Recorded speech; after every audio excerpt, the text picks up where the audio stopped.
Russell, and Eve. The family lived in Ivins, Utah. It's about 4 hours away from Salt Lake City. But then you fast forward to 2015, and Ruby and Kevin started a channel on YouTube called 8 Passengers. And the videos were all about their family and parenting and marriage and homeschooling. I've never once forgotten. You can't see the video now playing, even though I've played it. What am I supposed to do here? I am stopping and I am reacting. Why isn't this speed? It is speed up. It's at 1.25. They all were. They've all been 1.25s.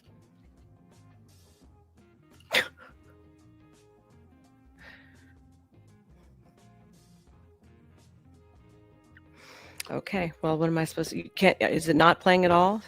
School of Thought, share the video. I did share the video. It's on here. I'll do it again. Let's add Shane in also, welcoming him. Hey, everyone. And then here, I'll reshare the screen. I clicked off everything else. And we've been on the twisted case of Ruby Frank. It's still not showing. I know, well, I clicked it off. Is it showing now? You can hear it though. Oh, interesting. I could hear it playing backstage, but is it? Do you see it on the screen now? Like, yes. Forgetting to eat or forgetting to breathe. I'm not going to rewind it back. For me, you could like, hear at it. the camera and blogging. It's like I would never forget to do that. Their channel became so popular, it eventually boasted more than 2 million subscribers. I just felt the spirit tell me everything's going to work out okay. And then I had the thought, you need to share this too on your video. You need to let your viewers know that everything's going to be okay for them too. All right, we want to thank Morgan & Morgan, the largest injury law firm in America, for sponsoring this video. Now, I know what you're thinking, right? Lawyers, endless hours of confusing paperwork. Not with Morgan & Morgan, folks. Nope, they have completely modernized personal injury claim process. How have they done that? You submit your claim, your documents, and you talk to your whole legal team. Yes, team. All on your phone, a team. I wonder what that's like. I can't even get anyone here to get me a coffee. Oh, and get this. You only pay them if you win. Yeah, there's no upfront fee. It's pretty amazing. It's no surprise. Over 3. Oh my God. How do I get everything is sponsored now, isn't it? Yeah, it seems to be. Where's my sponsorship? Yeah. We want brand deals for Star. We do. So I can Miss pay. Nova. I thank you. So I can pay everybody. I want to pay everybody. Thank you very much. All right, let's just show the day-to-day life of the family, from after-school sports. How many of you out there play tennis? To cooking. Is because if I decide I wanted a roast at the last minute, pork is really quick and easy. It does not take all day. It takes like about 30 minutes. To haircuts. It's stuck. Is there anything wrong with the back of my hair? Wrong? Yeah. No. That's the way yours. It's horrible. But did not come without its share of criticism and controversy. You see, Frankie's videos also addressed some sensitive and darker topics. You can tell looking at her, she's got quite the temper, and she looks like she's mentally ill out of the eyes. Just so you know, the crazy eyes. Well, it's not just kind of, but for me, there's a specific look that I can spot. One thing that I think is very, very harmful is inappropriate memes. There are some hilarious memes out there, but there are also some memes that are just downright nasty. And I think it's important that we know what our kids are looking at on their Instagram feeds. However, it was her parenting style. I don't think little kids should even be on Instagram or social media, but hey, you know. There was another one of these channels, I remember, they started adopting children, and they adopted a disabled child, and then they couldn't handle the pressure and gave it away. Really? Yeah. Monetizing the kids is, I don't like it at all. That really? Yeah. It can be a problem. No different than children actors, and to some extent, just kind of takes out the middleman a little bit. I think it should be. I don't really think there's a big problem with it, but it should be. I don't think most parents should be doing it, though. No. Because I've noticed a lot of them can't figure out how to balance reality, real world with what they're doing with their kids. And then kids also end up with too much of a, spoiled. There was a one I saw where a little boy was upset, and his mom thought it was like part of the act, Yeah. And he was like, no, mom, I'm really upset, and she didn't, okay, well, we'll use it, It was just. Yeah, well, that could, well, that kind of goes with the other crazy people who want to get on here and they do whatever they can do just to get likes and views, right? Including watch people get hurt. I watched some videos with this one broad on, what was it, Twitch or something, and she practically got this woman to drown, and she was just filming thing, and it was just for so she could get paid and get the likes and the whole 9 yards, and so that's what you're dealing with. Gosh. So became problematic for many. It was a level of discipline that concerned viewers. For example, in one video, Frankie admits that her youngest daughter, then 6-year-old Eve, forgot to pack a lunch for school.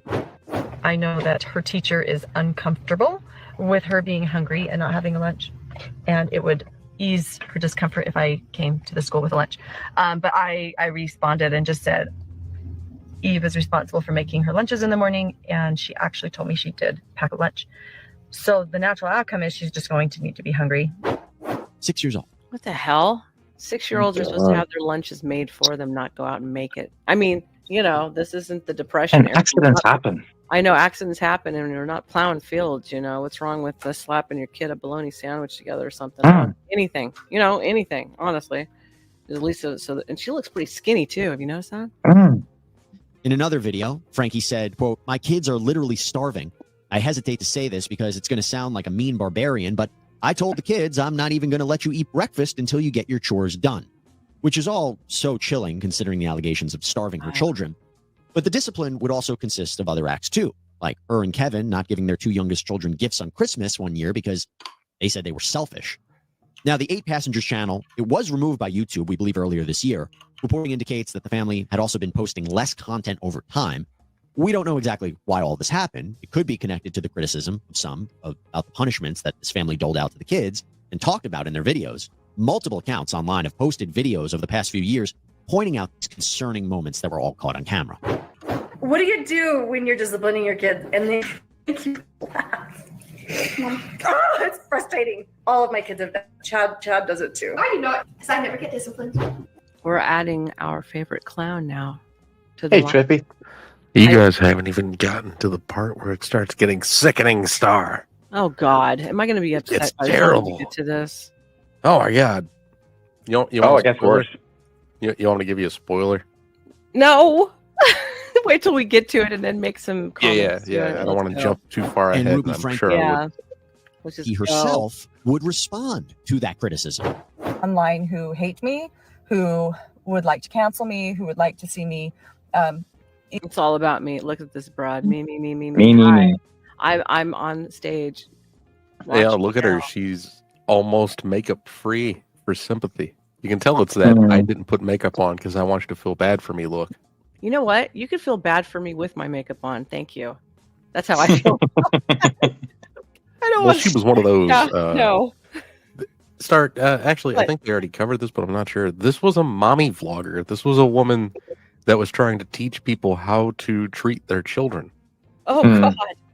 Yeah, Eh, and hiding a bunch of dark shit. didn't you cover this a while ago? I don't think so. Somebody covered this. I don't think so. I don't know who it was though. I All right, covered well, some She of the started Daddy some of sort of Five business coaching parents. Oh, is that There it? you go. Was it? Yes, Yeah. and she was partnered with another woman, but they'll get there in the video. Yeah. Either All right, let's burn in play it hell, so we as can I get have to it. told, or Big comments while she's disappear off the face of going, the I earth. guess. And I'm not going anywhere. Yeah, Frankie said in an interview with CWIC Media last year, quote, "I was slapped upside the face with shock that people didn't like responsibility. I went overnight nearly from being this loved YouTube mom to being called a neglectful, abusive mom. I was shocked." Well, now Frankie is in a Utah jail cell, accused of abusing her children alongside her business partner, Jody Hildebrand. And that's the moment I want to take right now. I want to take a moment to talk a little bit more about Jody's backstory. So according to the Utah Division of Professional Licensing, Jody Hildebrandt is a clinical mental health counselor. She started her own YouTube channel known as Connections. So many of us that are parents, it's like, I don't want to have to track them down. I don't want to have to just, like take everything away from them. And it's like, you're not taking things away from them. What you're doing is you've handed them things that they're not managing. And so it's your job to make sure that the first thing they manage is themselves. Like they understand how to manage themselves. They know how to be responsible for themselves. They know how to not blame. They know how to get curious, which means humble. They know how to ask questions. They know how to say, that doesn't feel right. Can you help me understand? They know how to do all that. And when you give them activities or you give them opportunities that they engage in where they can't manage themselves. Pause it for a second. This woman, I believe, did he say it was Jody Hildebrandt, or was that the woman? That's her name, yeah. Yes. Okay. Yeah, Jody Hildebrandt actually partnered with the mom from that, oh my God, what is it called? Something of 8. Anyway, she partnered with her and was like very aware of what was going on behind the scenes inside the home. She was like coaching the mother coach. She used gaslighting and psychology to mess with the kids, and duct tape. And she's been doing this for years. This woman in particular had been doing it for years, starting with her own children.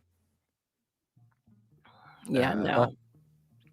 I want to read Barry Geekler's comment because I'm going to give him a heads up on something. Hey, you put, am I a jerk? But I already stocked on diapers and Gerber baby food for March.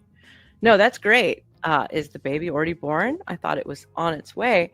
I'm going to give you a heads up. You're going to have a lot of blowout issues very, very quickly. So make sure you have more than one size, and make sure you can return the previous size when you've already outgrown that one. If you start to notice a bunch of blowouts, that means they've it's not big enough. Just so you know. Okay, continue on. Oh yeah, it's still an Speed it up a little. And congratulations, by the way. Huh? Put the speed up like one more tick.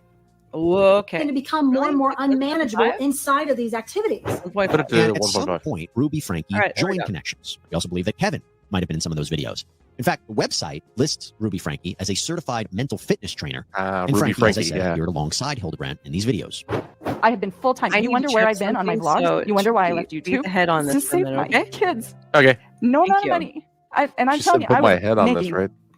millions, and I left. Not my avatar right because now. my kids were be able to. hurt with entitlement. They were being hurt with people's advice, and they didn't have a mother up the front saying, "I don't care what the opinion is. This is the truth, and this is where I stand."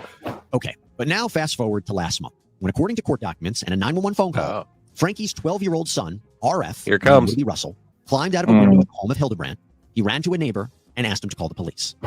I really wish I could hit pause. Oh, hey, perfect commercial to talk through. So, her 12-year-old son had to escape the home, and he had rope marks and tape. 90% of students plus GPAs. He was bruised, right? He was malnourished like Harvard, and anemic. Stanford, and other top 10 And universities. he escaped the house, made it to the neighbor's home. He escaped because he wanted help for his sister, who was even worse. 100,000 plus applicants a year. As a parent, your child needs to stand out. I wish she would have paused. Top universities like Harvard, Stanford, Princeton, and others. We can manage this. Students who will have a successful career or after not graduation. This is what gives a university its prestige. Universities are businesses. Okay. Next time she does it, I'm going to ask her to send me the video, and I can just successful. It's post the the screen best share. form of marketing. Maybe that'll work. I'm not sure. And we know I'm mentally because we've guided drained. thousands of students in over 40 states to get into the top 25. You just did your own stream, didn't you? We know that there are 3 factors in the Oh, and I admission talked criteria about that the recent universities are YouTube looking drama for. stuff. And that's why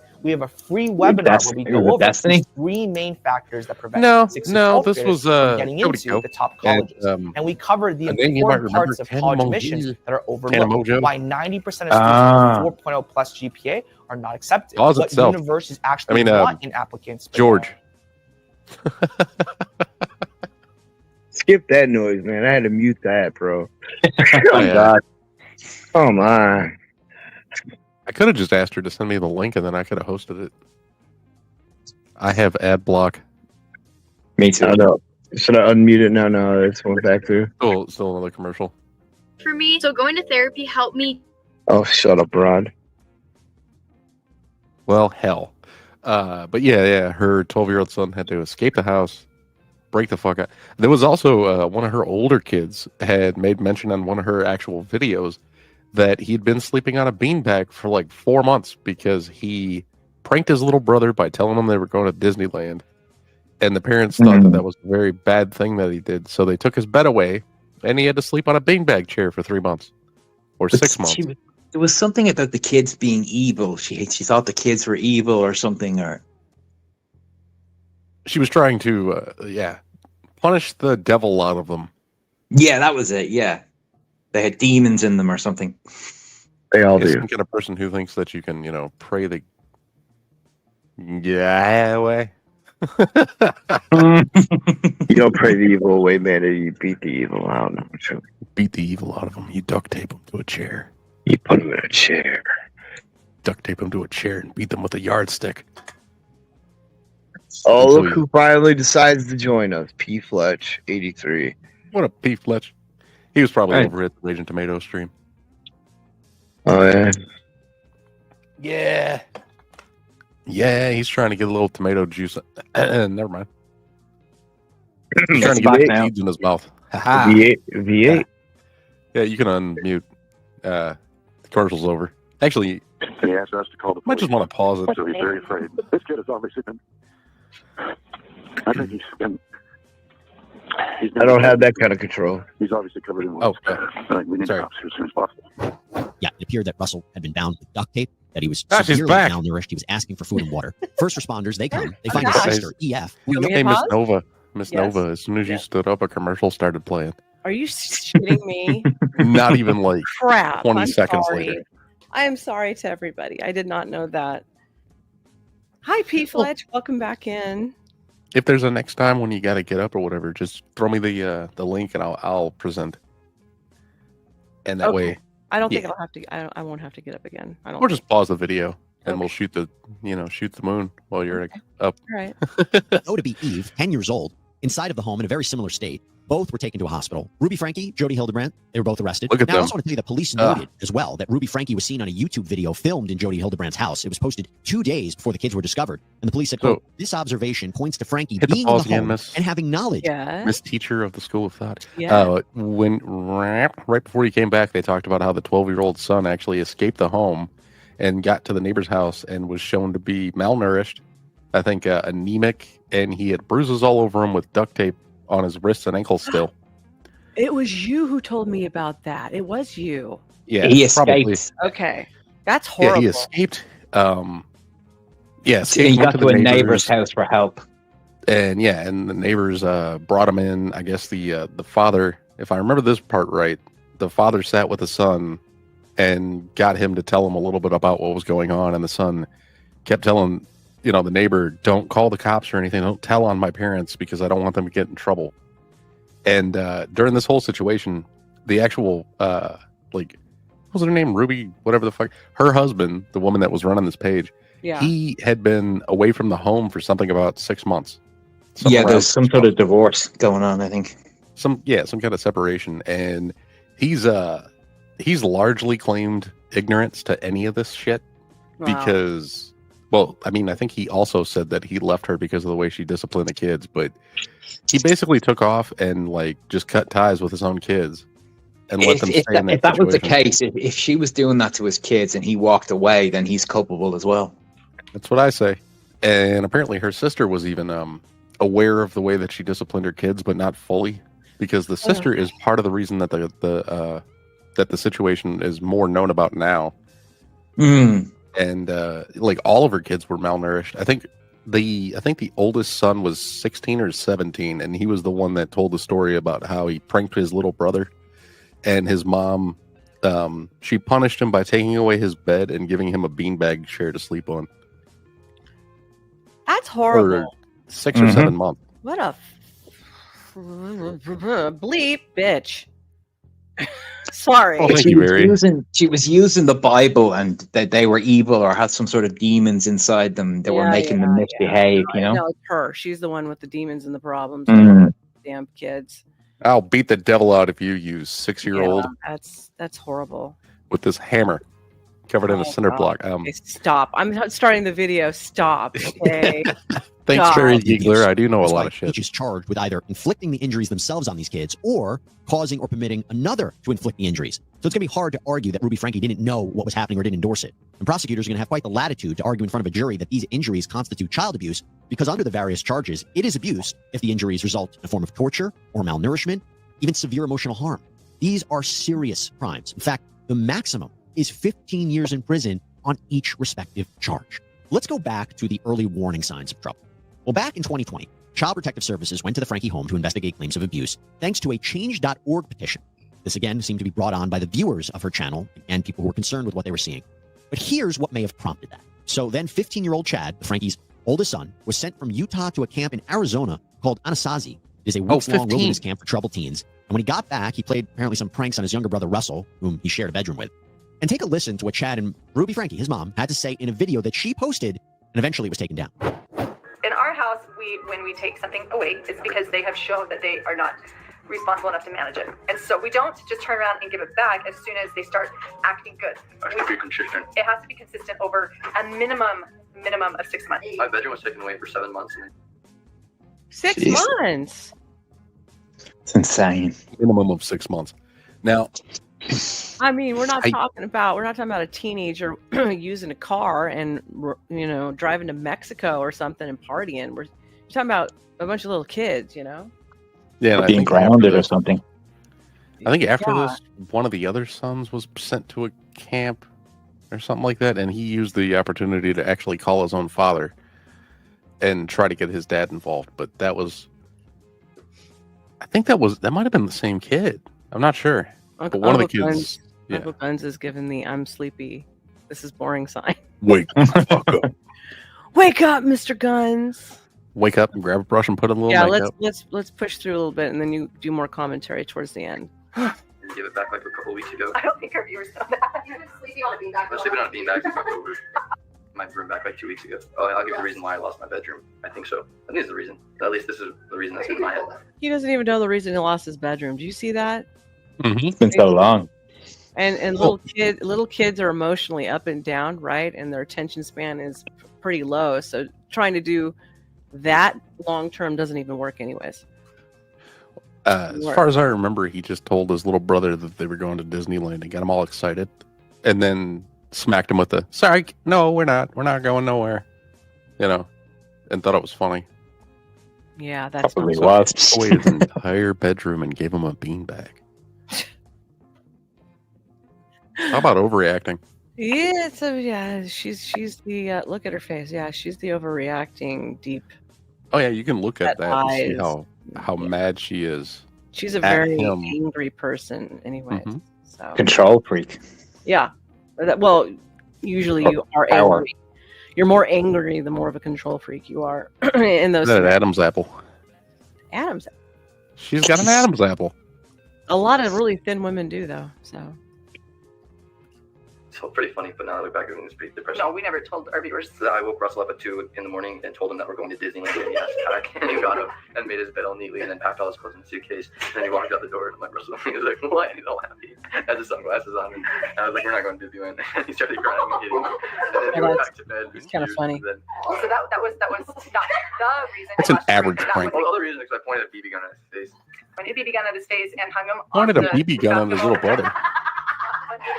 She was raising psychopaths.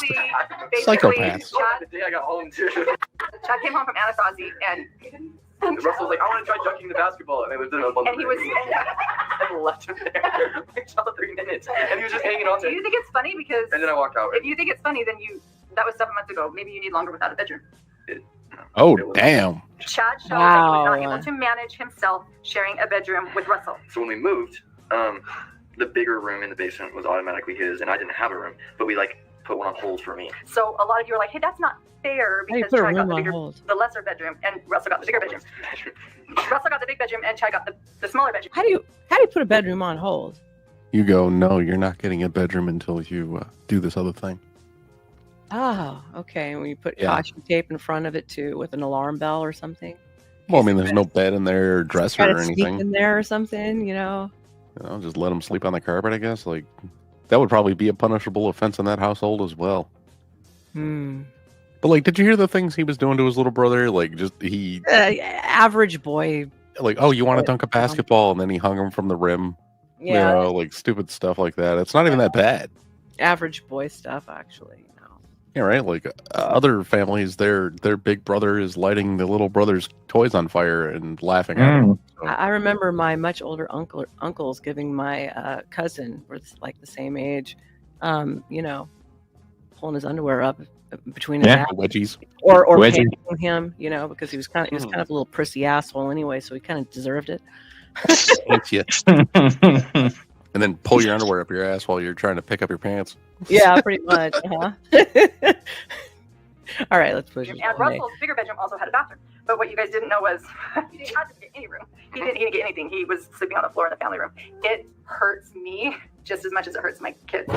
Both Chad and his sister reveal that they don't have any friends since they moved to a new home, nearly an hour away from their school. I don't feel safe or accepted in any friend groups. And in the same video, Ruby talked about going away with her husband Kevin to a retreat. And while they're gone, the kids were only supposed to use their iPads for schoolwork. But Ruby learned that the youngest children had broken the rules. So because of that, Ruby apparently took away all the electronics from everyone for the rest of that summer. After she spoke with Chad and Abby about her views on punishment, she then brings Russell into the frame. And I just want you to watch his face as she's talking, because for me, it seems pretty evident how uncomfortable he is. Because he's not only dealing with the fact that he's being disciplined, but this conversation is a cute little boy. Okay, you guys, I need to go have a talk with Russell. The fact that he's not willing to sit with me and be humble and talk is a big demonstration to me that he has some distorted views and that he is in a lot of shame. Oh, there you are. I was just talking about you. Do you want to come sit with me and talk? I'm going to get down on your level. I've noticed that you've been hiding from me, and you are feeling a lot of embarrassment and shame. I don't know. You tell me what you're feeling. Mad. That poor kid looks like he's 40. I won't be able to go anywhere. Poor kid looks like he's freaking hungry, and he's hiding because she's miserable. Yeah, it looks like he's aging by the second. No, he's hungry, and he needs to sleep. That's what he needs. That's what you're looking at. Sleep. Well, no, sorry. You don't. You're supposed to keep them awake as long as you can. Little sleep as possible. I know. So that way they're He's good little, distorted good and good little disciples, right? Yeah. And then you beat them up. Yeah, I said and you that. tell them you're doing it for love. I know, and it hurts me as much as it hurts you, honey. Yeah, no. Mom, that's a shotgun. Okay, so I hear you. That sounds like a lot to be taken away. That sounds like it's going to be a miserable summer. Can I tell you what I see? Would you be open to hearing what I have to say? I see that yes, the iPads will be taken because you weren't responsible. You were lying and being manipulative with them. Yeah, but you did start it. And Eve may have started it. That's very possible. And who's responsible for you being disobedient around the iPads? Me. You. So it's up to you. If you want to be miserable because you don't get TV or iPad, that is totally up to you. You get to choose boredom and you get to choose to be miserable. What I am seeing, though, is that you're upset with the outcome for being mischievous. And instead of being humble and accepting that there is an outcome for you being like that with ads, instead you're being selfish. And what I would like to see is that you be humble and say, yeah, you know, I own it. I was mischievous with the iPads. I was sneaking them. I can see where I've broken trust. And I don't want our relationship to be an untrusting relationship. And once again, Frankie defends her actions. For listening to all of your comments and your feedback, I think I understand where some people are coming from. They're like, oh, the parents don't give their kids beds. And I totally agree with that. I know there are lots of children out there whose parents are neglectful. We got accused of child. Okay, let's be honest. There is a problem with iPads and little kids. Okay, there is. Oh, yeah, you don't need to take away their TV too. Like, just take the iPad away. You know. Yeah, it's torturous enough for a little one. It sounds like all electronic devices as well. For you. As the parents, you know, it's torturous for both. Damn TV. Seriously. That's why a lot of parents are just like, you know what? Take the iPad. Okay, go in there. Be quiet. Don't ever talk to me again. In 7 hours, if you're hungry, I might feed you. You know. Yeah. I'll throw a bag of chips in there and then close the door afterward. When we sent Chad to Anasazi, guess what? The first thing that they did was take a bed away. They don't have beds. So Chad slept on the hard ground for months, and it's run by psychologists and therapists. And if not having a bed was psychologically damaging, then they wouldn't have suggested that. Now, it was videos like these that led viewers to be concerned. I mentioned this Change.org petition that was set up and received a lot of signatures. Well, then CPS, Child Protective Services, is called to visit the home. And social workers come to the Frankie home. They look around. They interview all the children. But the case was closed because there was not enough evidence of wrongdoing or a crime being committed or abuse. Woo, this is a choice. Oopsie. But I It comes can't go into like commercial. this. We'll wait for it to go. Anastasia means something, doesn't it? Saying, quote, I remember. Means what? What does Anastasia mean? That's is that a Native American thing? Anastasia. I think it's a derivative of Anastasia, isn't it? Ah. Well, I think it is. Anastasia or whatever was that school, that like boarding school she sent the kid to. Yeah, but where's that name come from? Is that historical? I don't know. I don't know. I have no clue. Sorry. Hey, clown, go look it up on Google. You know, I don't get paid enough for this. Neither do I. That makes me do less. Okay, let's go. I remember that morning very well. These officers, they were two ladies, said there had been several complaints about child abuse and child neglect. Could they come in and spend some time? She goes on to say that they didn't find anything. And before leaving, according to her, these workers were supposedly so impressed with her and Kevin's parenting that Frankie said, quote, they both said they were going to go home and make some changes on how they were parenting. In fact, according to Kevin Frankie, when they walked in unannounced, Eve and Ruby were baking bread together and doing a puzzle. He went on to say that it was hardly the evidence of an abusive home. But then, in another incident, April 2022, a social worker from the Department of Child and Family Services, DCFS, contacted police saying that two children were running unsupervised by the family home. But when a police officer arrives, the kids weren't there. We also know that back on September 18th, 2022, the couple's daughter, Shari Frankie, called police. You see, Shari basically cut ties with her family after Ruby started working with Jody at Connections. And she herself was attending Brigham Young at the time. But Shari reported that her siblings had been left home alone for days and she wanted to make sure that they had enough food. So police show up. The kids reportedly wouldn't answer the door, but police could see them inside. The police speak with the neighbors. In fact, according to an officer in a report, quote, everyone who came to the scene was very concerned about the children and them being left at home alone, expressed great concern about the two youngest children being homeschooled while the two older ones go to public school, mostly because it shows that they're home alone during the day by themselves and there isn't any way for them to contact emergency services if needed. Reporting indicates that law enforcement stopped by the house 4 more times between September 22nd and October 3rd, but it doesn't seem anything came from it. It's not clear if DCFS... Okay. I'm thinking about fast forwarding to the last video, to be Do quite it. honest with you. Do it. All right. I hope Because, like, everybody a lot of doesn't have people- a problem with that.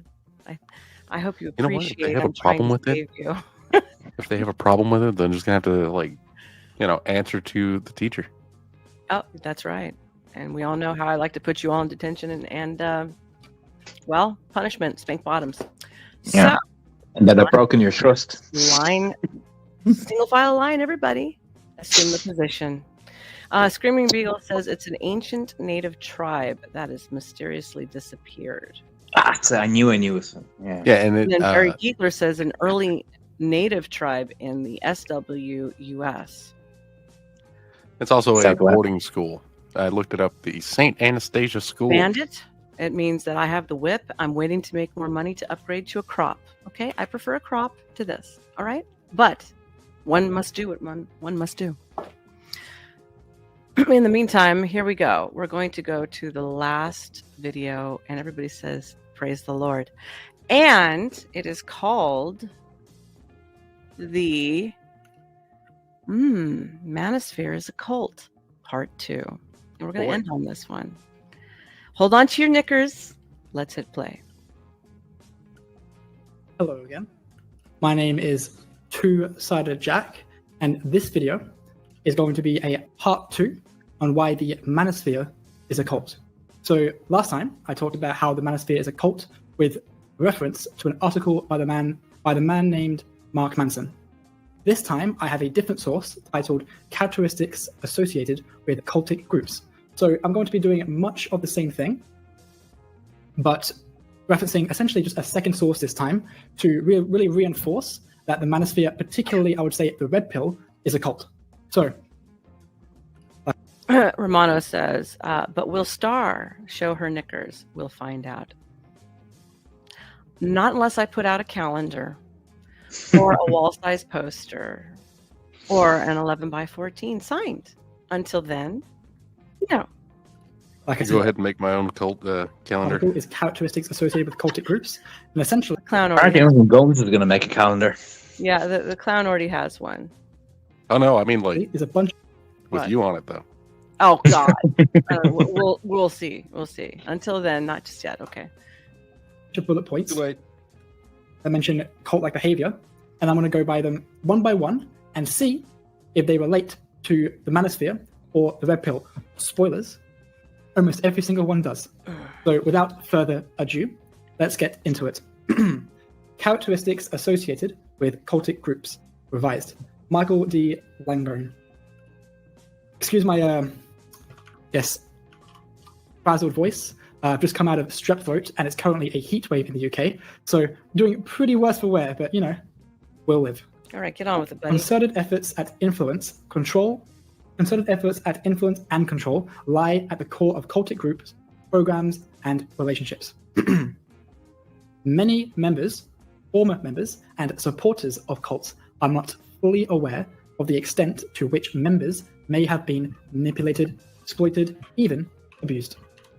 The following list of social structural, social psychological, and interpersonal behavior patterns commonly found in cultic environments may be helpful in assessing a particular group or relationship. So this is essentially, just like I mentioned earlier, a list of cult-like behaviors to help someone determine whether or not a group they are in or interested in or at least aware of is a cult or at least cult-like.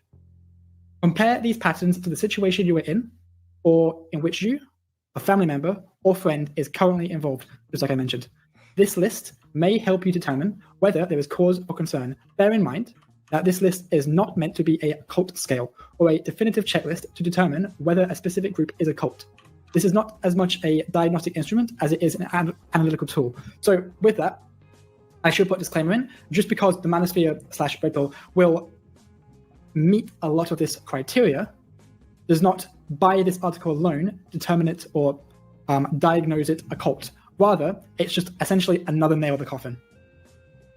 So, for the first point, the group displays excessively zealous and unquestioning commitment to its leader, and whether he is alive or dead, regards his belief system, ideology, and practices as a truth as law. So, the Manosphere has a lot of different thought leaders. The main thought leader of the Red Pill is Rollo Tomasi. I had some comments in my last video. Grandma Tomasi? Grandma. That's who I call him. Grandma over there. Yeah, I really didn't like it when I started noticing that they called him Jesus Christ, the Savior. All I've been hell. calling him Rolling Tomato. Yeah, I'm gonna call him a 2-bit fucking guitar player. That's what I'm gonna call him. Some people who on Dr. Phil were saying that Rollo Tomasi is not the leader of the Red Pill because he's never claimed himself to be the leader. Put my dog on Dr. Phil. That doesn't mean anything. It doesn't make her any more qualified than he is. Of the Red Pill. This is ridiculous. You don't have to call yourself. The criteria for meeting that of a cult leader does not live or die by whether you call yourself the leader of that cult. That is ridiculous. Imagine if Jim Jones said that he wasn't the leader of his cult. Would you then say that he wasn't the leader of his cult? Absolutely not. Just because Rollo Tomasi doesn't say he's the leader of the Red Pill, it doesn't mean that he is in fact not the leader of the Red Pill. He is absolutely the main thought leader behind that movement. The Red Pill is almost entirely based off the Rational Male blog and books, which is his works. So Rollo Tomasi is effectively the de facto leader of the Red Pill. And with regard to the first point... And a plagiarizer of 3 other authors. Wow. I said it. A plagiarizer. Like a typical guitar player, stealing content, that's what they always fucking do. I said it. People do display excessive devotion to him, as evidenced by the comments in my last video. Also, prior to the quarantining, if you ever went on the Red Pill sub and criticized Rollo's works or criticized Rollo as a person, people would attack you quite viciously. Hell, people would do this. Red Pill people would attack people viciously outside of the Red Pill spaces themselves, like if people attacked Rollo Tomasi on Bad Science, the Bad Science subreddit, or the Our Relationships subreddit. If people attacked Rollo Tomasi there or the Red Pill there, people from the Red Pill would come out of the woodworks to attack the people who are attacking him. So there's absolutely an excessive devotion there, and unquestioning commitment. And if you ever have interacted with Red Pill people, they regard the Rational Male book to be the Bible, essentially, of that movement. So the Red Pill meets the first point, and the Manosphere broadly, but specifically the Red Pill meets the first point pretty well. Number 2, questioning, doubt, and dissent are discouraged. It used to be the old saying was, if it sounds like a duck and it walks like a duck, then I guess it must be a duck. One thing that annoys me about this is that if you go to any YouTube site or any blog or on any subject and you criticize, people will come back at you. Oh yeah, absolutely. Yeah, like you've just criticize their mother or their father or God himself, Yeah. which is No, like, I mean, asinine. even cooking, people that do cooking channels get criticism. Yes. Do you know what I mean? Or do comic book channels. I know a girl that does DC comic channels, and she gets like harassment and threats, you know, and people will say they do things to her, you know. Comic books? Yeah, they try to get her absolutely. fired from her day job. You know, when I was first on Instagram early last year, and I was, before I knew who these people were, just so you know, I did not know who these people were. And I went to some other said pages and I made some comments.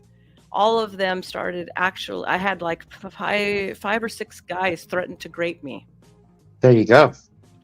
Just for making a challenging comment or calling. But the same, if you go to a feminist thing and criticize the feminist thinking, you will get bombarded by feminists as well. Now they don't threaten to rape you, but you know, or grape you, but the attacks happen everywhere is what I'm getting at. Yes, and I wasn't smart enough at the time, but I did manage to at least keep one copy of the screenshot of the guy who was saying that. It was like after the fifth time, I was like, okay, maybe I should make a screenshot and start showing the behavior of the people who are involved in this stuff. I saw someone yesterday on Twitter threaten a woman. She does like new baby stuff, you know. Yeah, what they're threatening a woman over baby stuff? Yeah, they were saying, or she said something. She was talking about on her Twitter about people should have more babies, you know. Yeah, we should. And why not? You know, and it was something about like, I don't know. They objected to her husband being a bit older than her or something, and then they started saying, "Oh, you're very brave hiding behind your screen and your husband," and started threatening her. I was like, it's ridiculous. That's weird. I mean, that's your business. That's her and his business. How old he is and what they're doing. Honestly, it is. Like, what the fuck do they care? I mean, but this couple, I think they're together like 6-7 years now. You know, so it's not like. And I think they were friends beforehand. You know. I see. Okay. Wow. We just attract crazies all over the place now, don't we? Absolutely. Yep, you're essentially called beta or. Hi, P. Fletch. Where are you going? Otherwise, there's something wrong with you. You'll see If Sarah. you do not fall in line with Red Pill or Manosphere No? mantra. Oh. Nah. If you go on incel spaces, people accuse you of coping. If you challenge some of their teachings, and otherwise people essentially just mock you in MGTOW spaces. So there are like 4 different things you just named. named. Second criteria list as well. Number 3, mind-altering practices such as meditation, chanting, speaking in tongues. The Manosphere, I can't really. So with the Manosphere broadly, I wouldn't necessarily meet this point. However, I would say that the Red Pill reaches this point. What's a mind-altering practice that the Red Pill engages in? It's pretty close to meditation, and it involves the use of suppressing. Its service is to suppress doubts and further indoctrinate people into Red Pill ideology. And this is the going monk mode of the first. Oh, for God's sake! 2 months of being in the Red Pill. Mode? For those who don't know, not having sex. First introduced Yeah, to the Red I knew Pill what he movement. meant. I knew what he meant, but believe it or not, there's a lot of monks who actually have sex. So I don't. I mean, but it's not meditation. no, that's not meditation. No, it's not. I could That's like, see. I mean, I could see doing it for other reasons, but not to indoctrinate myself with somebody else. I mean, people do meditation for stress relief, you know.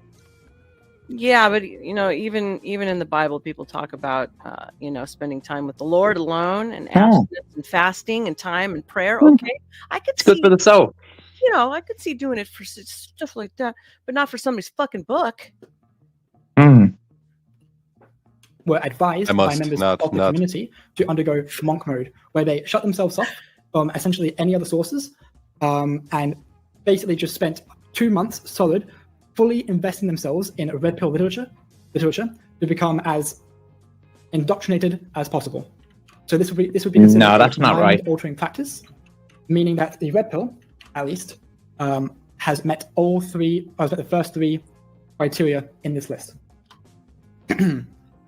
The leadership dictates, sometimes in great detail, how members should think, act, and feel. For example, members must get permission to date, change jobs, marry, or leaders prescribe what types of clothes to wear, where to live, whether or not to have children, how to discipline children, so on and so forth. So Rollo Tomassi has a second book called Prescriptive Medicine, where it might be in the third book actually, but in one of his books, he talks about how to raise kids. So this is one thing. He very often, like, Rollo Tomassi claims not to prescribe people, tell them what they should do, but he heavily suggests things. So he may get away with saying, like, saying that he doesn't tell you what to do, but he very heavily suggests what you should do. It's kind of like a wink, wink, nudge, nudge kind of thing. So I would say that they meet this criteria in terms of like prescribing people or dictating to people what they should do. This is quite common within the manosphere spaces. People in the Red Pill, for example, will tell you that you should go out a lot to practice game, that you should go to the gym a lot to work out, that you should do this, that, and the other, dress in certain ways, act ways, alpha. And people in the MGTOW communities will say that you should avoid women and everything. The manosphere in general definitely dictates and makes strong prescriptions on how you should live your life. Therefore, the manosphere, I think, definitely meets the fourth criteria in this list. The group is elitist, claim a special exalted status for itself, its leaders, and its members. For example, the leader is considered the Messiah, a special being, an avatar, or the group or leader is on a special mission to save humanity. So they don't claim to be on a mission, at least the Red Pill doesn't claim to be on a mission to save humanity. It does, however, claim to an extent to be on a mission to save the West and to stop the damage that they believe feminism is doing. They believe they are special in this regard, and so therefore meet the fifth criteria on this list. I would say that incels don't really meet the criteria on this list. Subgroups of pickup. I used to think an incel was like a government operative going into a group to, sabotage it. That's what I used to think it was. See, the curious thing about incels, most of them aren't really involuntarily celibate because most of them could pay for it but don't. I that's true, and from what I'm gathering, many of them do actually. Well, then then they're not celibate, so. Yeah, I think he's reaching with his things here. Have you ever heard anyone in the Red Pill tell you how to dress? I've heard them talk about cleaning up your image and how to dress better. Does that count? Oh, that's hardly a negative, though, is it? No, that part isn't a negative. Or like your hygiene, make your hygiene be good. That's that should be like common knowledge, but surprisingly for a lot of guys, it's not. Like scrub your ass. Don't just think a bar soap is going to do it. It doesn't. Seriously. That's right. I'm not seeing harm in any of this yet. Say that again. I'm not seeing harm. No, not just yet. No, but he's building around that. Well, he stipulated that. He said things that are similar to the cult leaders. OSD cult practice kind of do claim to be the definitive pickup artist group. OSD stands for Real Social Dynamics, which is headed by a man called Owen Jones, or his pickup artist name, Tyler Durden. I've not checked up on OSD in the past couple of years, but that's where they were up to last I checked them. Fight Club fan. So I would say, given that, I would say that incels don't meet the list, pickup artists to an extent do, and the Red Pill most certainly does. The group has a polarized us versus them mentality. That's true. Which may cause conflict with wider society. I've talked about this at length in the first video, but the Red Pill definitely creates an us versus them mentality, being us, the Red Pill, and them, the feminists. So they definitely create us versus them mentality in this regard. Incels do, except instead of being specifically feminist, it's mostly just women they're against.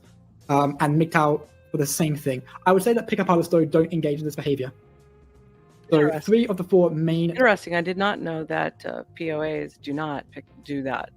I thought it was all-inclusive. I didn't know. Well, see, these are all separate groups, you see. I guess. But they have quite a few similarities in a lot of cases. Oh, yeah. There's overlap. They seem to be...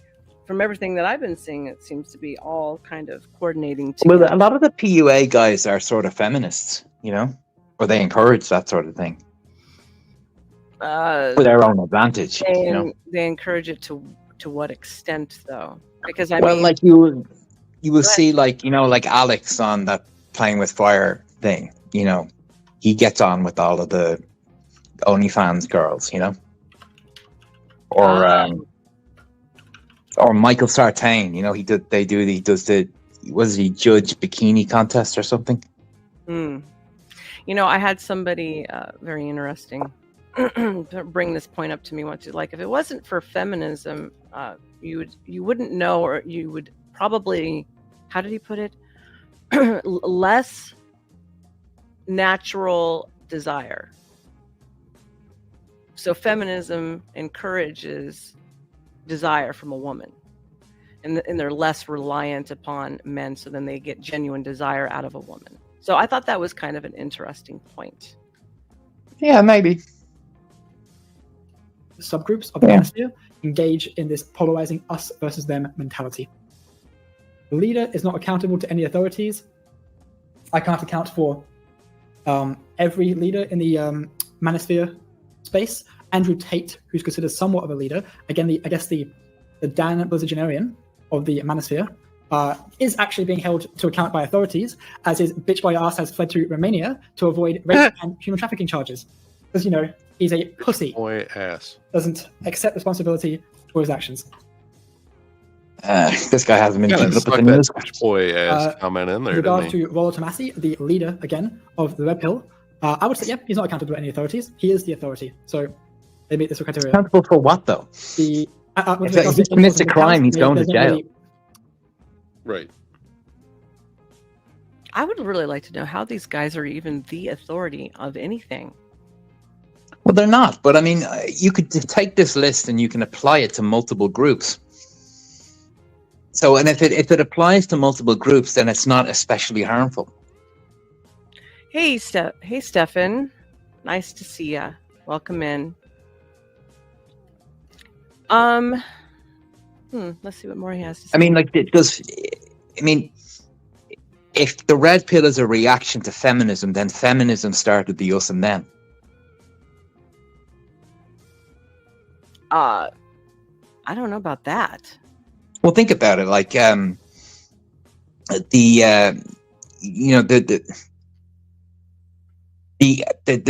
anti-patriarchy stuff, the women's lib, all of that stuff, it was far more big in society and far more consequential than the red pill is, which is in its infancy.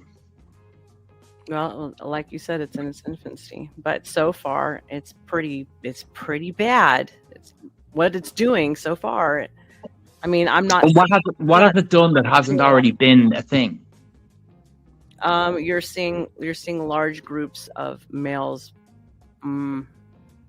talking pretty bad about women. The difference is that women as a movement, even though we have significance, we will never be able to put out the violent equivalent that the males can, which is why. Well, in fairness, though, women have changed laws. Women have entire police forces and state apparatus that protect them. Women have, in Australia, they have a minister for men's behavior. I don't agree with that, but do you know what I'm saying? Women are not like, women have power. It's you look at the United States. I think don't women own more houses than men? Women are a protected class. Yeah, so that gives them power. It gives them power, but we don't have the same type of power or the same weight that men carry. Women do not even run society. I hate to break this out to everybody. Women. No, hold on. No, women are not number one. We are not number one CEOs, presidents. We are not. No. We are not running the country. We have a role inside of the country, but it's still the men. Okay, so let's keep that on track. Yeah, because men know how to run shit. Yeah, they also know how to ruin shit pretty damn good. Well, usually when you hear a story like that, it's the woman behind the man that's like telling him, "Hey, you tell your friend to go fuck off. He's bad for you." That's usually what I hear anyway. I'm not saying like I'm against either one, but it's like it's stupid people that are ruining everything. It doesn't matter what gender they are. Yeah, well, but it's in design though. Okay, so And it's in current design. feminism is more But you occult have to than any look of this. look at who's at the top. Who's at the top, pushing all that shit all the way down to all of us peons, right? It's not the women. They're using Rich the women's people. voice to push an agenda. But what is Bill Gates? It's a man. What is Soros? It's a man. And all the little guys, especially in the WHO. Oh yeah, no, men. I'm not. So it's the men sabotaging the brotherhood. The men. You understand? It's not the women. We don't carry the weight and the power. Yes, but women also take the message, believe the message, and they perpetuate it. Women have always done that. Why? Because women facilitate the vision of men. Okay? And the women who are power hungry and or crave power, they want the power, but they will never achieve the same amount of power that a man will always get behind a man who's crazy and push it. That's why you see women in prisons who are willing to marry or defend a man despite whatever the action is. Okay? Oh, you mean like they marry serial killers and things like that? Yes. Yeah, right, yeah. Yes, and women, much like children, can be what is the word for it? Along the lines of being brainwashed. What is it? Yeah, but there's also the other thing that men have an outgroup preference. Men will always go easier on women for whatever they do. No, I don't know. I don't agree with that. A man and woman convicted of the same crime, the man gets 3 times the sentence that the woman gets. Okay, but that's more common than not. Like we were telling you, but it's the prisons that are overflowing with the men. It's not the women. Okay, that's how. Oh yeah, I understand that, but a lot of the time we don't even look at women. We don't look at what they do that are crimes. I mean, you know what I'm saying? Like, there are a lot of things that men are pathologized in a way, like in a way that women are just not. You know. Like you look at schools, the education system, they put boys on medication. You know, they treat them like defective girls. That's to control. That's to control. Okay, that's it's a Marxism tactic. Hold on. The same reason that the sperm count and the testosterone is the lowest in the world ever, bar none, here in America. Okay, so if you lower the sperm count, you lower the testosterone rates, then the nation easier to control, and then the men will act like women and they will follow suit as opposed to go, hey, I don't like this shit. No, that's why. That's plastic as well, isn't it? In our yes, it's also in your clothes. It's in your clothes, your food, your water around you. Leaders. I'm gonna hit play so we can get this over with. For these groups, which isn't to say they can't be cult-like, but rather there's no leader to be held to account within these subgroups. The group teaches or implies that its supposedly exalted ends justify whatever means it deems necessary. This may result in members participating in behaviors or activities they would have considered reprehensible or unethical before they joined the group. For example, lying. Yeah. So I can't really attest to incels or MGTOWs in this sense, but I would say that pickup artists and the red pill do meet criteria, being game for pickup artists. Some of the pretty fucking rapey parts of pickup artist teachings, for example, LMR, which stands for last minute resistance, is the idea that some woman will put up a little bit of resistance before the actual sexual engagement to make you believe that she's not a slut. This is it gets into pretty rapey territory, so like very rapey so that's very dangerous stuff. And the way that I would say the red pill engages in this behavior is with dread game. Dread game, for those who don't know, is a behavior advocated for by someone just walking my apartment right now. Dread game is a behavior advocated for by Rollo Tomassi, where he suggests that you should essentially gaslight and manipulate your partner, your long-term partner, by essentially taking away attention and instilling dread in your partner.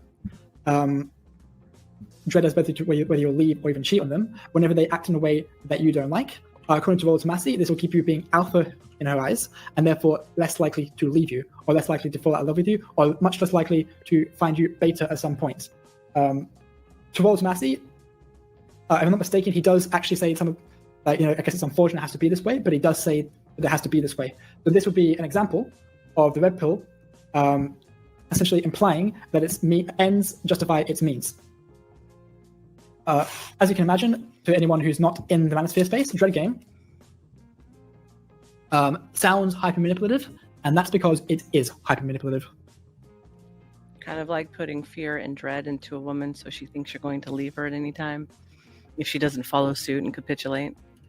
Yeah. Women don't do that, though, do they? I don't know. I don't know what they do. Withhold sex. I'm sure there's other things. Yeah, you could count that, but men also do that. Believe me. Trust me. I know. Well, there's another thing. It's like, if he doesn't do this for me, like, we're not going to, I'm not going to be dating someone who won't do this or who won't get me something on Valentine's Day or who won't, Well, then dump her. But we're Well, talking yeah, about, but that's I'm talking about more like marriages and hearing these dudes tell coaches, these grifters telling men it's also okay to cheat. And that way you can keep your house and your kids, not have to worry about it, Yeah, just bring home STDs and, commit adultery and fornication. Sure, why not? It's okay for you, but it's not okay for them. Absolutely, no. It's messed up. You don't put fear and dread into people like that. On either side. Well, most of these guys aren't talking about marriage. Their POAs are just talking about picking up girls in clubs, and the red pill is sort of anti-marriage, isn't it? From what I can tell, the red pill seems to be very anti-marriage. Well, MGTOW is anti all relationships. I think all of it seems to be mostly anti-marriage. Or marriage as it currently stands, I think, or something like that. I think so. I'm gonna hit play because I'm tired of talking about the red pill. And this was given to me to end on, just so everybody knows. So let's just get it over with. Induces feelings of shame and or guilt in order to influence and or control members. Often, this is done through peer pressure, and subtle forms of persuasion. The red pill manipulates the fuck out of people in this regard. If you do not follow their teachings, the red pill teaches essentially that you will, for the rest of your life, be a beta male, doomed to have little to no sex in your 20s, and then when you get to around the age of 30, marrying a woman who doesn't really love you that much, or at least not the way that she loved her guys in the past, and you're essentially never going to experience true love. All right. Did you need me to do anything? Okay. Fear-mongering. Also, it makes you feel like shame because, they believe that you should be ashamed of being a beta male. So the red pill definitely fits this criteria. Incels fit this criteria a bit to an extent as well, because incels will essentially accuse you of coping if you do not believe in their ideology, and so essentially will shame you as being, I guess, too weak or pathetic to accept these black pill truths. Because the incels' philosophy or worldview is that of a black pill worldview, which is similar to the red pill worldview, but far more fatalistic, far more hopeless, is the way of putting it. Right. Because the red pill... This guy's not using shame at all. Far more strongly than the red pill does. Nah. I believe that game essentially is a cope and doesn't really work, unlike the red pill, which believes it works quite well. Subservience to the leader or group requires members to cut ties with family and to radically alter their personal goals and activities they have before they join the group. Yep, so the Manosphere, particularly MGTOW, Pickup Artists, and Red Pill, will very much persuade you to engage in masculine activities, whatever they may be. Things like, weightlifting, which isn't necessarily a bad thing, by the way, or, getting into guns, getting into whatever is considered a stereotypically masculine behavior, hobby to get into. That will guns and cigars and being bald and into that. Wearing sunglasses. Don't say that word. Say pew-pews. Pew-pews are fun, though. I agree. Come on, we talk to Uncle in the chat all the time. We call him by his full name. That's true. We do, don't we? Damn. It's you the got same me thing, on that right? one. Okay, you got me. All right. But the last time I did I'll that, try pew-pews. I will try pew-pews. The last time I did that, they yelled at me and said, "You can't say that Oh, word." that's what they did. Yeah, I remember that. Yeah, it's Lambs. like streams ago or something like that. All right, let's hit play. It's okay. We're all trying our best. The red pill will teach you that as you're becoming an alpha male, your friends and family may resist you. But this is because they want to essentially keep you down, or they like you being the beta that you were, and wish you to keep being the beta that you were, and that the red pill believes it's in your best interest to become the alpha they're teaching you. In reality, what's happening is that your friends and family see that you're being brainwashed, or at the very least, see that something very bad's happening to your psychological state, and are trying to intervene for your own sake. So the Manosphere, three of the four subgroups, being MGTOW, Pickup Artists, and the Red Pill, meet this criteria too. I wish I had a breakdown. I wish I had known about this video before, and then I would have wrote down the attributes of what, because I don't even know what they attribute as being a true beta. Like, what exactly is a beta? Does anybody know? Beta is sort of like the, you know, the stereotypical, you know, husband who just gives money to the wife who doesn't really love him. You know, he's a weak man. Bow down and do what the woman told you to do. Yes, dear. You know, that kind of guy. Or the guy in school, you know, the guy who doesn't pick up girls and then marries the first woman he gets, you know? Oh, okay. You know, he's the follower, not the leader. Okay. But I think it comes from wolves, you know, like packs. There's like, or apes, you know, there's always an alpha. And then there's a beta who like is like second, you know, and then there's the sigma's like the lone wolf, you know, the guy on his own. And the omega is like the lowest of the low. So then what do you call all the men following one guy who's getting paid to pretend he's the alpha of all alphas? Do you get what I'm saying? Well, they're betas, yeah. So then they're still a beta, even though they're trying to pretend that they have alpha. There's see, a beta could be like, a beta sounds bad, but like, you know, the vice president is a beta. I don't think, you know, I don't think it applies in those ways. But like, I really don't. You know if you look at animal behavior, the alpha, you know, has a violent life and tends to be replaced often.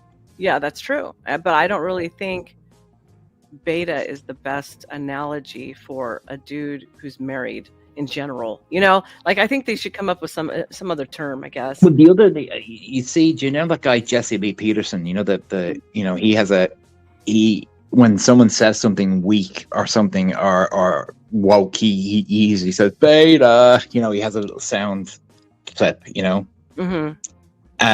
Now he uses it for fun, but it's like a lot of the like this guy talking would be a beta. Okay, I guess. I mean, I know what a soy boy is, but you know. Yeah, that kind of thing. Soy, beta, it's the same. The terms are ever evolving.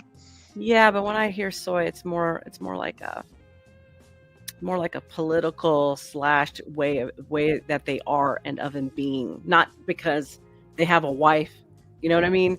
That's what it's, you know, it's just a general weak person. But I would look at most of the women and also call them the same damn thing. Okay. Well, Rollo would say alpha fucks and beta bucks. You know, so it's like women want to have sex with the alpha, but they marry the beta as a long-term option. You know, he's the guy that you think would be a good father. First of all, fucking Rollo is not even alpha anything. Okay. No.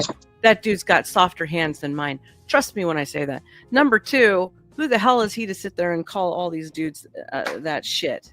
And most women are not screwing around with said alphas. They're really not. Most of them are not. Well, no, not most, no. So that whole thing, yeah, no, I can't say it. And he's been married for what, 27 years? Just say it. Yeah, yeah. Fucking spit it. No, hold on. Let me get permission. I mean, he hasn't been on the scene. He hasn't been around. Who cares? Don't get permission. This is your damn channel. Stop it. Don't start to create anarchy just yet. Hold up.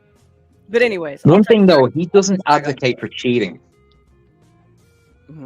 Really? He's like close on both ends. He said. Yeah, I wonder how close. I wonder how close his relationship really is. Well, that's another thing. I questions about that myself. Well, I don't believe a damn word he says. I don't expect the guy to be in a relationship. That's a little bit, you know, giving him a lot of credence there.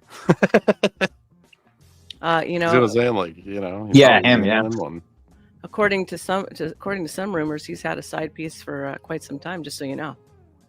Oh yeah. There's some other things that I know, but I'm not going to spit them out. Not yet. Right, gotcha. Yeah, if I think we're talking about the same person, I believe she's married as well. Maybe, but I'm not going to admit to anything just yet. I'm not going to do it. But anyways, so they're all nothing has been proved. The point is they are said liars, okay, and they're promoting something that they themselves do not believe. and nor do they live, nor do they really practice it. But they're selling you a bill of goods. That's what the whole point is. Yeah. The group is preoccupied with bringing in new members. Yet the Red Pill often promotes people to share the Rational Male book or blog, and back in the day, the subreddit. Incels, not so much, and MGTOWs are quite quiet nowadays, but pickup artists often encourage to get their friends into it. So I'd say that pickup artists and the Red Pill engage in this behavior. The group is preoccupied with making money. Now, for the most part, this is the actual part of the list that I would say the manosphere does not engage in. There is definitely con men amongst the manosphere space that seek to make a buck off of desperate people, but this is not behavior on the whole. Allegedly. That I would say the manosphere is preoccupied with. Preoccupied with and or the hopelessness of their situation, if they're incels, or how to put men back in the driver's seat of society, i.e. how to reinstate a strong patriarchy. That is what the manosphere is preoccupied with, not so much money, because they're more of a political movement, as opposed to a con to try and take people's money. So, to give the devil his due, the manosphere is not guilty of this one, by and large, I would say.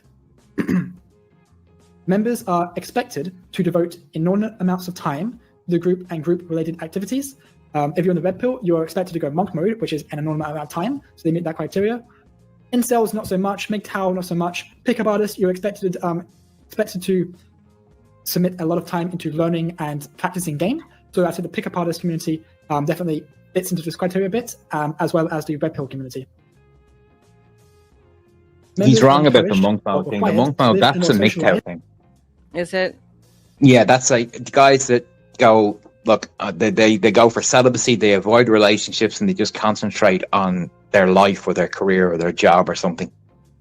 That's very unfulfilling. Well, it is, but in the short term, some guys do it for years and some guys do it for months. You know, like there's some guys that like, especially if they've been very promiscuous. It's like, I see. Okay. You know, it's like going cold turkey on something, you know, and then restoring your balance, and then like try to get a relationship. Reborn. Is it like being reborn or circumcised? Not circumcised. Well, it's like quitting something you're addicted to. Ah, yeah. Yeah, well, you know, creating. If you live your life hanging around bars trying to pick up women, you know, baptism. Yeah, it's a habit. And you know, but then being celibate's a habit as well. I guess, is it? Mm. I don't know. I'm I could say that my aunt has practiced celibacy for a long ass time. Mm-hmm. So I had my dad's had an aunt and an uncle. Both of them lived their entire lives celibate. That's weird. Were they like asexual? Mm. Were they asexual? Not like religious. They just, you know, they lived like they shared a house together, and it was like they were like mom and dad, that, you know, but they weren't. They were brother and sister. Okay. Were they like asexual though? Was that what? Yeah, they just they neither of them wanted to get married, and neither of them wanted kids, so they just didn't. Huh. Now there were always kids around, like, because they had brothers and sisters who had kids, and they, you know, they were always like. So they just helped out. They were just everyone's auntie, you know, or everyone's uncle, you know. Got it. Okay. Weird. Mm-hmm. That's weird. It's only with other group members. People in the incel community will claim that normies don't really get it, and so that other incels are the only ones that really get it, which is a subtle form of encouraging people to only associate with other incels.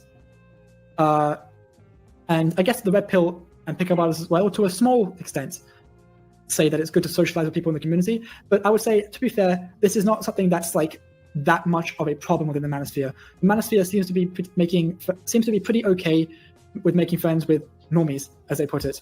So this is a behavior that can be somewhat applicable to the manosphere, but isn't that applicable. The most loyal members, the true believers, feel there can be no life outside the context of the group. They believe there is no other way to be, and often fear reprisals to themselves or others if they leave. So people don't fear because it's an online cult and nobody knows who anyone is. People don't fear reprisals if they leave the group. That's fair.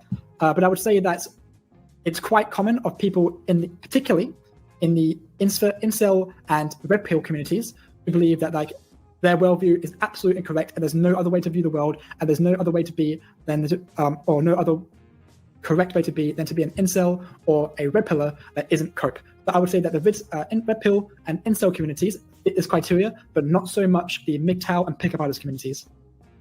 So, with that said, I've gone through every single member of the list. With regards to the manosphere, you know what I'm going to do? I'm going to count each point, or how many points there are, and then I'm going to see, and then I'll tally whether or not they apply to the manosphere, broadly or not. So if it broadly at least applies to the manosphere, I'll give it a 1, and if it doesn't, I'll give it a 0, and then I'll count up how many points the manosphere racks up relative to how many points there are in this list, and then we can make a judgment based on that, whether or not this supports the idea that the manosphere is a cult. So the group displays excessively zealous and unquestioning commitment to its leader. Yes, 1.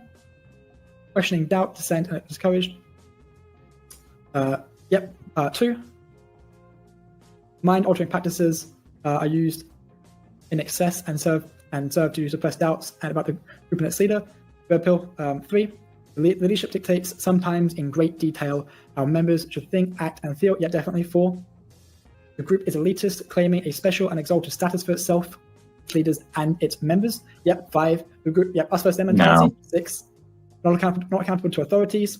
7. Group teaches or implies that its supposedly exalted ends justify whatever means it deems necessary. 8. Induces feelings of shame or guilt. 9. Subservient to the leader.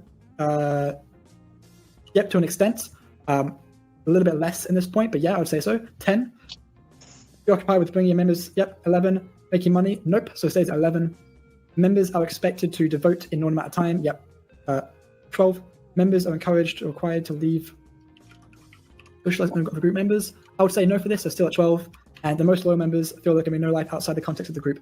That's 13. So there's 15 points there. And the manosphere, broadly speaking, meets 13 of these 15 points, which I think suggests, or at least nails another nail in the coffin for the idea that the manosphere is broadly a cult.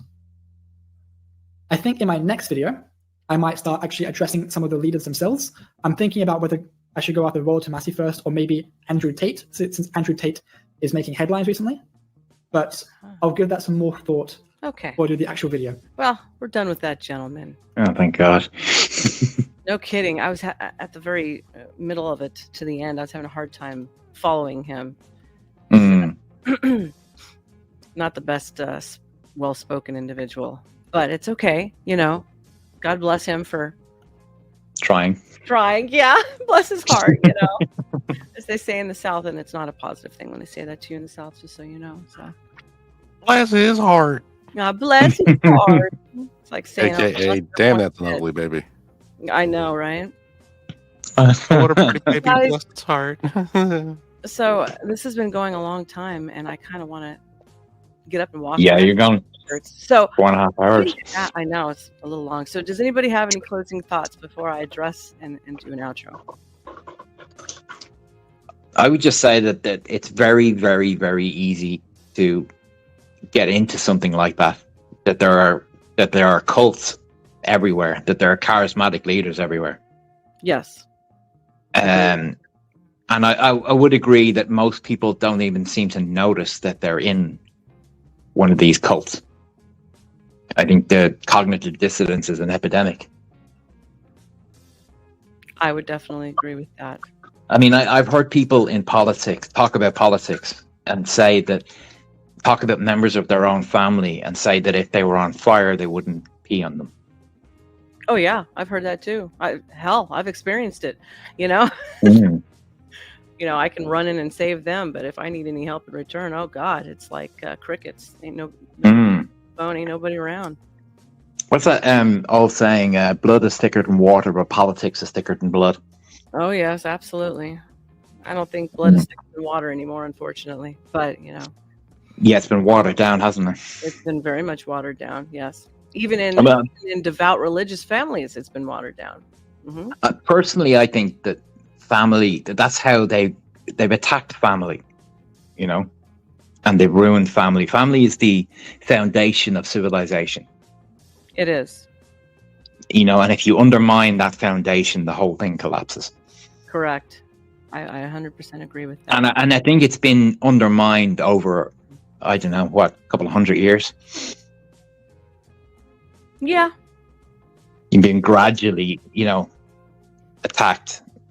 And it's been abused as well. That people have abused religion, people have abused politics, people have abused media. Everything can be abused. It's up to the individuals around to know when to step away. And that's the problem. Nobody has figured out when is when to step away from something. And most of the abuses probably come since the obviously the late 50s going into the 60s. That's when you start to really see the assault onto the family unit. But it was always planned, I think. Oh, absolutely. It was always planned. And when you're looking at the absolute, not quite, but you're pretty close to the pinnacle of it all. It's coming up to that point. So it'll be an interesting ride in the next 3 to 5 years. Oh, at least, yeah. Yeah, at least 3 to 5 years. I don't know. I don't know about you, but like things have been getting progressively worse the last 20 years. You really see the effect of everything they've done. People were a lot more normal in the 80s and 90s, in my opinion. Well, that is due to the use of the internet and whatnot. What has been instituted into the internet to draw men away from relationships, and then now they've done a focal point on women to get them to do the same shit as men, so that way the whole fucking thing implodes. But we mentioned that before. Yeah, I think we've said this before, but like women, the primary function of women has been to maintain civilization via the family. Yes. And hold and front. Manners and the decencies and maintaining social structures, like knocking on the door of the old lady next door when she's sick, that kind of stuff. Stuff that community stuff, community stuff, and holding the moral front, which is and the education of their children. Yes, which is the crux of the family unit to begin with. I mean, the first 5 years, they say like how well your child does depends on those first 5 years. Usually, they also they also say that for new businesses, just so you know. So it's like But anyways, we're getting. I don't want to bore people. Yeah, we're getting into another thing. Does Trippy have anything to say before we leave? I'm ready to start streaming. Got an energy boost, huh? You're gonna just go and run with it? I don't know who this Rolo Tomasi guy is, but he seems like he's kind of a weirdo. It also seems like he would be stuck in his mommy's basement had he not figured out how to stream. So. Wait till I show you his hair. I'll show you later. Oh, good God! I've seen like the sides of it. I think he wears a hat most of the time, right? He's hiding something. Oh no, a do-rag, a fucking do-rag.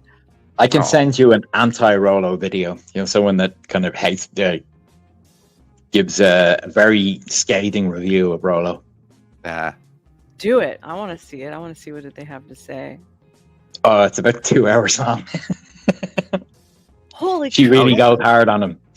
Holy cow! Nice. 2 hours? She does them all. She does Rolo. She does the Tates, and she did that one. Did you ever hear that guy Vouch? Oh, I've heard of Vouch. Oh, he's a nut. He's like a lefty. He's super left, but he's also into like weird porn. Like he's into weird anime porn. That's right. You're right. He was the one that accidentally opened up his hidden folder on his computer. Yeah. While he was live, he saved something, and it showed that he's heavily into horses. Yeah, he has a sexual thing for horses and bestiality. Oh my God! Don't talk about that on my stream. You cannot talk about that shit. Yeah. No. You're gonna get me into trouble. It's not. I'm not gonna get you in trouble. I'm safe. Okay. But he's like a communist. He's like a communist, but like also like from a rich family and lives in California. Oh, of course. Typical champagne social. Yeah. Yeah. He opened up his little folder there, Star, and people asked him about it later, and he was like, "Well, it's not that I want to do that with a horse.